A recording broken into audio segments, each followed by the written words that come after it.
Bismillahirrahmanirrahim. Assalamualaikum warahmatullahi wabarakatuh. Alhamdulillah wassalatu wassalamu ala Rasulillah wa ala alihi wa sahbihi wa man tabi'ahu wa mawalah. Qalu subhanaka la ilma lana illa ma 'allamtana innaka antal alimul hakim.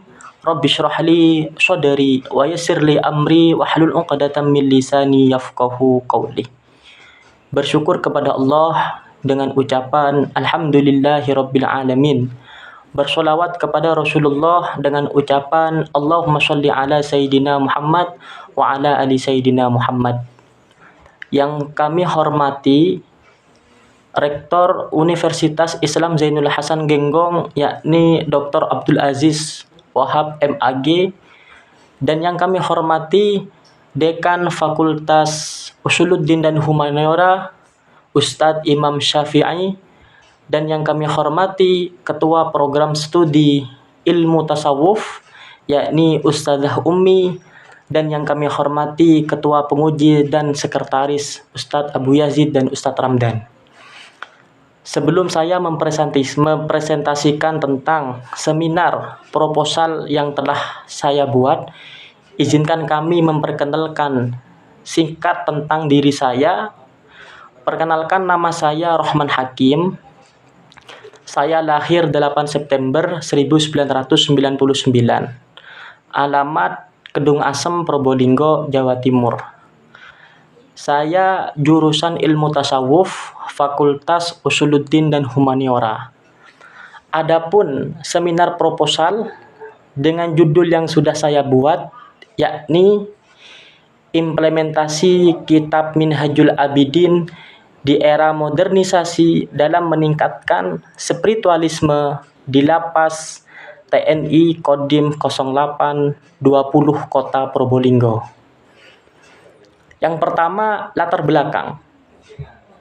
Sudah menjadi kebiasaan masyarakat perkotaan untuk selalu mengikuti arus perkembangan zaman dengan diiringi kemajuan teknologi. Kenapa? Hal ini yang menyebabkan setiap individu lupa akan jati dirinya sebagai seorang manusia yang memiliki akal sehat dan mengikuti hawa nafsu tanpa memikirkan satu dan hal lainnya. Manusia dalam hal ini memenuhi keinginannya. Ketika kebanyakan orang-orang di zaman sekarang itu sudah terpengaruh oleh handphone, yang mana menyebabkan antara satu dengan yang lain itu seperti tidak ada jarak. Yang dekat seperti jauh, yang jauh seperti dekat. Kenapa? Karena ada yang mempengaruhi. Apa dia? Yakni handphone. Oleh sebab itu, kita diperintahkan oleh Allah dalam ayat dikatakan, ya ayuhan nas, wahai manusia. Tuhan tidak menyebut agama, tapi manusia. Mau agama Islam, Hindu, Buddha, Konghucu, Kristen masuk di situ. Allah panggil, ya ayuhan nas, wahai manusia, inna khalaqnakum min dzakarin aw unsa. Sesungguhnya kami ciptakan engkau laki-laki dan perempuan. Wa ja'alnakum syu'uban wa qabaila. Apa gunanya Allah menciptakan laki-laki dan perempuan? Wa ja'alnakum syu'uban wa qabaila. Untuk saling bersuku-suku. Ada yang dari suku Jawa, suku Sunda, suku Batak, suku Minangkabau. Kenapa kok bersuku-suku? Apa guna Allah bersuku-suku? Lita'arufu, untuk saling kenal mengenal. Adapun ayat setelahnya, inna akramakum indallah. Sesungguhnya orang yang paling mulia di sisiku, yakni atqakum, orang yang paling bertakwa. Orang yang paling bertakwa di sini adalah orang yang mau diajak kenal dengan saudara, tetangga, kerabat tanpa memikirkan ras maupun yang tidak seagama. Kita yang seagama diikat karena kalimat la ilaha illallah. Adapun yang bukan seagama, kita tetap diikat dengan Kesatuan Negara Republik Indonesia. Nah, oleh sebab itu kami mengangkat tema dengan melatar belakangi, yakni di lapas ini terjadi sebuah fenomena antara persaudaraan yang satu dengan yang lain itu sudah mulai menghilang. Oleh sebab itu, kami peneliti membuat judul yang namanya implementasi kitab Minhajul Abidin. Nah, di era modernisasi yang sekarang, untuk apa? Untuk meningkatkan kualitas spiritualisme. Seperti itu. Adapun apa itu Minhajul Abidin, apa itu spiritualisme, nanti akan kita bahas di bab yang kedua. Lanjut, oleh sebab itu, peneliti membuat rumusan masalah. Yang pertama, 1. Bagaimana metode penerapan kitab Minhajul Abidin di era modernisasi dalam meningkatkan kualitas spiritualisme di Lapas Kodim 0820. Yang kedua, setelah metode, ada soal yang kedua. Apa itu yang kedua? Apa saja hambatan dalam penerapan kitab Minhajul Abidin di era modernisasi dalam meningkatkan kehidupan spiritualisme masyarakat Lapas TNI Kodim. Adapun tujuan penelitian, yakni untuk memberikan gambaran tentang implementasi kitab Minhajul Abidin di era modernisasi dalam meningkatkan kehidupan spiritualisme di masyarakat Lapas TNI Kodim 0820. Yang kedua, untuk menganalisis implementasi kitab Minhajul Abidin di era modernisasi dalam meningkatkan kehidupan spiritualisme di masyarakat Lapas TNI Kodim 0820. Setelah itu, ada kecocokan kesamaan, yakni saya membuat metode ini dengan metode kualitatif.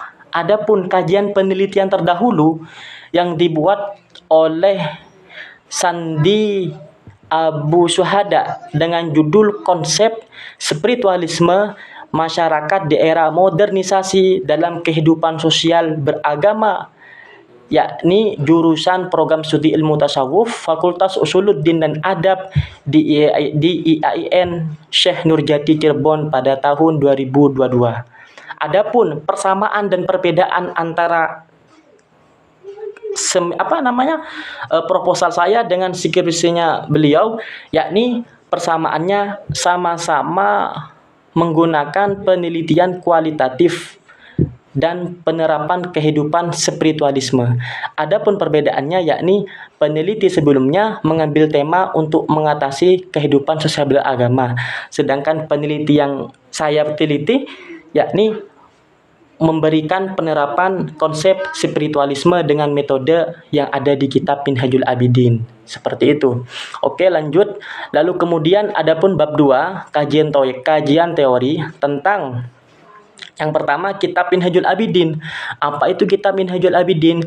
Nah, kitab Minhajul Abidin ditulis oleh Imam Al-Ghazali jadi kitab Minhajul Abidin ini adalah karya terakhir daripada Imam Al-Ghazali sehingga beliau wafat pada tahun 505 Hijriah, tahun 1111 Hijriah. Siapa itu Imam Al-Ghazali?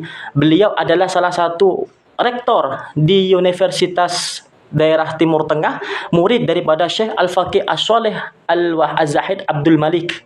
Nah, lalu kemudian kitab ini membahas tentang konsep hablum minallah, hubungan kita dengan Allah, hablum minannas, hubungan kita dengan manusia, hablum minal alam, hubungan kita dengan alam, dengan air, dengan laut, dengan tumbuh-tumbuhan. Seperti itu.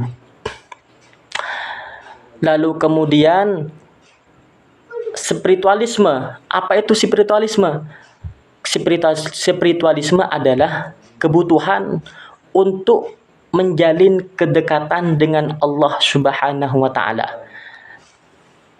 Pendekatan dengan Allah itu banyak cara. Adapun pendekatan menurut agama Islam, Kristen, Hindu, Buddha itu banyak cara. Oleh sebab itu, kami peneliti memberikan tips bagaimana konsep spiritualisme ala Minhajul Abidin di daerah Lapas Kodim TNI tersebut. Dengan cara apa? Dengan mengkaji kitab Minhajul Abidin dari tentang sabar, syukur, menerima apa adanya, menghilangkan rasa sombong, menghilangkan rasa takabur, menghilangkan rasa angkuh, menghilangkan rasa ria. Setelah itu hilang, baru diisi dengan qanaah, sabar, rela menerima.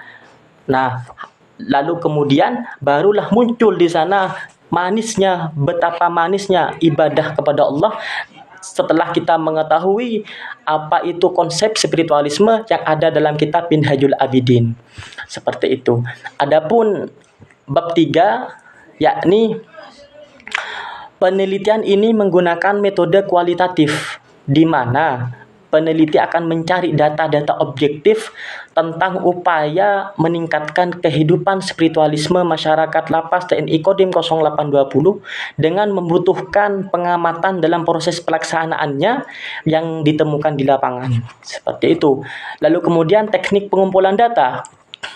Di situ ada 3, ada observasi. Jadi kami ini meneliti, mengobservasi, mengamati lapangan itu. Oh, ternyata Minhajul Abidin itu dikaji itu setelah subuh, Jumat, sama Kamis maghrib.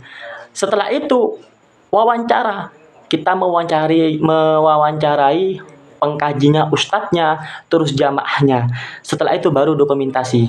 Apa hikmah? Hambatannya apa? Seperti itu. Ternyata hambatannya itu banyak karena kesibukan, karena waktu. Adapun tentang metode sudah terlaksana dengan maksimal, hanya saja pasti setiap perjuangan itu pasti ada hambatan, dan hambatan tidak mempengaruhi, tidak melemahkan apa yang sudah diperjuangkan.